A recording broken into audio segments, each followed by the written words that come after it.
Griffen Gurzi. I'm from Huntington Beach, California, and I tattooed American Vintage Tattoo in orange. I got started kind of on my own. I had friends that were into tattoos and stuff, and was definitely into like music, like punk and hardcore scene, and a lot of those dudes had tattoos and everything, so I was pretty used to seeing it, but before then I never really thought of myself having tattoos or anything. It's kind of weird how it happened, I guess. So I was hanging out with a certain group of guys and really into skating and going to shows and stuff like that, and they all, you know, we're relatively tattooed, pretty heavily tattooed. And one of the guys had some machines from a previous apprenticeship that he didn't finish, and we just started messing around with that. And even at the time, I knew that it wasn't really the right thing to do, but you know, we weren't trying to make money or be serious. You know, it was a joke tattoos at the buddy's house, and we did a lot of bad tattoos on each other, and it was fun while it lasted. But at the minute that I picked up the machine and realized that that I really loved it, and that's definitely what I wanted to do, I knew I had to put that aside and go out and seek a real apprenticeship. I never wanted to be handed anything. You know, I knew that it was going to take hard work, and that I was willing to do anything to get there. Everything in my life that I had chosen to do up until then gave me a great sense of freedom.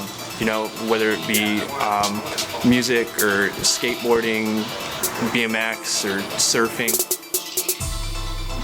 As soon as I started tattooing, I realized that you know, tattooing was going to give me that same feeling, and it just made sense to me. It just clicked. When I went out seeking an apprenticeship, I came here, I apprenticed at American Vintage. I told them that I wanted to work hard and I wanted to earn it. You know, did that for a little while, and you know, here I am now. My style is mainly traditional, probably a little bit neo, but I like to, you know, do the bare bones traditional tattoo when I get the chance. I love redoing flash and stuff like that, but it's definitely trying to use a lot more black. I think putting a lot of black in tattoos is really important. You know, not to overdo it, but do it enough to where a tattoo is bold, stands out, and it definitely makes the colors, you know, stand out and hold up well. It's really the base of any tattoo is the shading. That's pretty much how I describe my style. I don't really know. It kind of changes. It's something that I feel like I haven't really set into and found exactly what I'm doing, but definitely, you know, a traditional base. There's just so many great artists out there, and pretty much anyone I follow on Instagram is amazing and look up to. Just to name a few: Brad Stevens, Chris Marchetto, Mark Nava, a lot of my friends. I've been friends with a lot of really great tattooers who I've been tattooed by before and stuff, so, you know, any of those guys are really inspiring. I'm not sure exactly where I think the industry should start heading. I mean, it's super popular now. You know, I almost don't even feel like it needs more popularity. You know, I mean, I feel like if you're a good enough artist, you're well off, and you know, you're doing your thing, and it's continuing to grow. So who knows where it'll stop? I mean, I almost think that it might slow down. You know, might get to a peak and slow down. I mean, you see a lot of people with you know, faces and heads, and you know, that whole thing is like the new neck tattoo. You know, so it's hard to say where I would prefer the industry to start going. I mean, personally, I kind of liked it almost more when you know, fewer people were doing it, and I think I kind of even missed that era a little bit. You know, I feel like that's almost what makes tattoos appealing. You know, is the fact that it's not for everybody, and you know, it definitely is.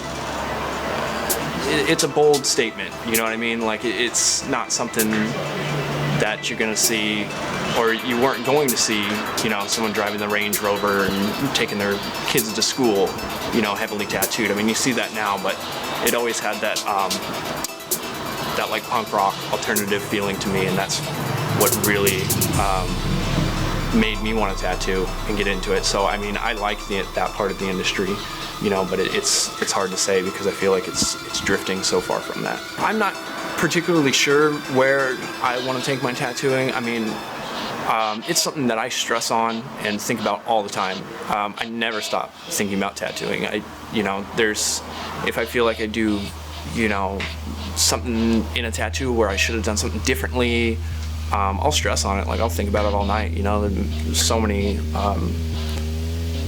nights where you just lay in bed and like just cannot stop thinking about tattooing, can't sleep. You know, so for me, all my goals are real minimal. I mean, for me, it's just to put down a solid tattoo every time and do it fast and efficiently. I just want to get faster, improve style-wise, you know, basic things that I think every artist has in mind or should. I use a few different machines. I have a set by a guy named AJ Lingerfeld. They're really solid machines, hard-hitting, put in a bold line, and definitely use those for my larger mag stuff. I have some Mike Pike machines that I think mostly everyone here uses. Those are really great machines. And then I have like a little cheapo rotary, which is actually quite the hidden gem. I like to use that quite often. I just want to focus on my clientele and doing the best that I can do, you know, and you know, hopefully people like what I'm doing and I can continue to, you know, grow clients and things like that, and maybe get into a little bit of traveling and expand.